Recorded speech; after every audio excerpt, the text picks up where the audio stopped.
छत्रपति शिवाजी महाराज को देश के सबसे उन्नतशील और विवेकशील शासकों में गिना जाता है। 19 फरवरी 1630 में उनका जन्म प्रतिष्ठित शिवनेरी किला में हुआ था। तब से लेकर आज तक महाराष्ट्र में उनकी जयंती को पारंपरिक तरीके से शिव जयंती के तौर पर मनाया जाता है। आप में से बहुत से ऐसे होंगे जिन्हें शायद इस बात का अंदाजा नहीं है कि शिवाजी को फादर ऑफ इंडियन नेवी भी कहा जाता है। समुद्र पर दुश्मनों के दांत खट्टे करती नौसेना की जो ताकत आज आप देख रहे हैं, उसकी परिकल्पना का श्रेय शिवाजी को ही जाता है। जानिए क्यों आज भी शिवाजी को भारतीय नौसेना का पिता कहा जाता है। छत्रपति शिवाजी महाराज मराठा मिलिट्री फोर्सेज के तहत आने वाली नौसेना को शुरू करने वाले व्यक्ति थे। शिवाजी के दौर में मराठा शासन ने 1674 में नेवी फोर्स को स्थापित करने का काम किया था। शिवाजी को इस आधारशिला को मजबूत करने का श्रेय दिया जाता है। छत्रपति शिवाजी ने कोकण और गोवा के समुद्र की रक्षा के लिए एक मजबूत नेवी की स्थापना की। शिवाजी महाराज इस हिस्से को अरब, पुर्तगाल, ब्रिटिश और समुद्री लुटेरों से बचाना चाहते थे। इसके लिए उन्होंने भिवंडी, कल्याण और पनवेल में लड़ाई के लिए जहाज तैयार करवाए थे। इतिहासकार जादूनाथ सरकार ने लिखा है कि मध्यकालीन दौर में जब मुगल भारत में आए तो उन्होंने मिलिट्री की नौसैनिक बल की क्षमताओं को पूरी तरह से नजरअंदाज कर दिया था। ऐसा इसलिए था क्योंकि वो शासक उत्तरी क्षेत्र से होते हुए आगे बढ़े थे, जहां पर उन्होंने जमीन पर कई लड़ाइयां आसानी से जीत ली थी। लेकिन जब पुर्तगाली भारत में आए तो उन्होंने पश्चिमी क्षेत्र पर अपना प्रभुत्व कायम करने की कोशिश की। उन्होंने आगे लिखा वो यहाँ पर व्यापार को नियंत्रित करना चाहते थे और उस पर अपना अधिकार चाहते थे। यह छत्रपति शिवाजी महाराज ही थे जिन्होंने एक मजबूत नेवी की अहमियत पर बल दिया। इसकी वजह से उन्होंने पहले मराठा जहाज का निर्माण किया। इसे कल्याण के करीब सन 1654 में तैयार किया गया था। सन 1657 से 58 तक शिवाजी ने कई जहाजों का निर्माण कराया। छत्रपति शिवाजी महाराज ने प्रशिक्षित लोगों को इसका काम सौंपा और वॉरशिप्स तैयार करवाई थी। शिवाजी ने जंजीरा कोस्ट लाइन पर सिद्धिस के खिलाफ कई लड़ाइयां लड़ी। शिवाजी के प्रशासन में रहे कृष्ण जी अनंत सभासद ने लिखा था कि शिवाजी के बेड़े में 2 स्क्वाड्रन थी। हर स्क्वाड्रन में 200 जहाज थे और सब अलग अलग क्लास के थे। शिवाजी के सचिव रहे मल्हार राव चिटनिस के मुताबिक यह संख्या 400 से 500 थी।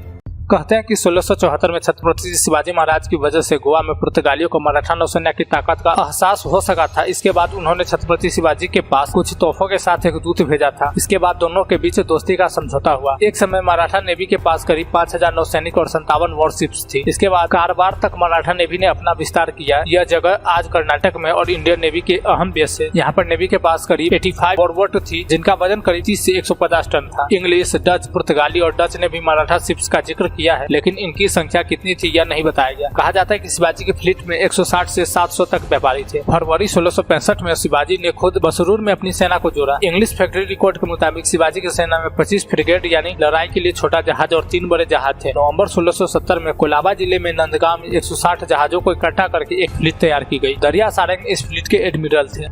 शिवाजी की तैयार हुई नौसेना में कई मुसलमान सैनिक भी थे। इब्राहिम और दौलत खान इनमें सबसे खास थे। दोनों ही अफ्रीकी मुल्क के थे और शिवाजी ने दोनों को ही बड़ी भूमिकाएं दी हुई थी। सिद्दी इब्राहिम आर्टिलरी के प्रमुख थे। सन 1680 से 1689 तक संभाजी महाराज के काल में मराठा नेवी ने कई लड़ाइयां लड़ी थी। मानक भंडारी, दारिया सांगर और दौलत खान मराठा नेवी का हिस्सा थे। आज की मॉडर्न इंडियन नेवी को उसी नेवी का हिस्सा माना जाता है जिसकी स्थापना मराठाओं ने की और फिर शिवाजी ने इसे विस्तार दिया। इसी वजह से शिवाजी को फादर ऑफ इंडियन नेवी कहते हैं। शिवाजी का नाम पर प्रशासनिक क्षमताओं का शाही इतिहास दर्ज है। उन्हें ऐसी रणनीतियों के लिए आज तक लोग याद रखते हैं जिन्होंने मुगल साम्राज्य की नींव को कमजोर करने में मजबूत भूमिका अदा की थी।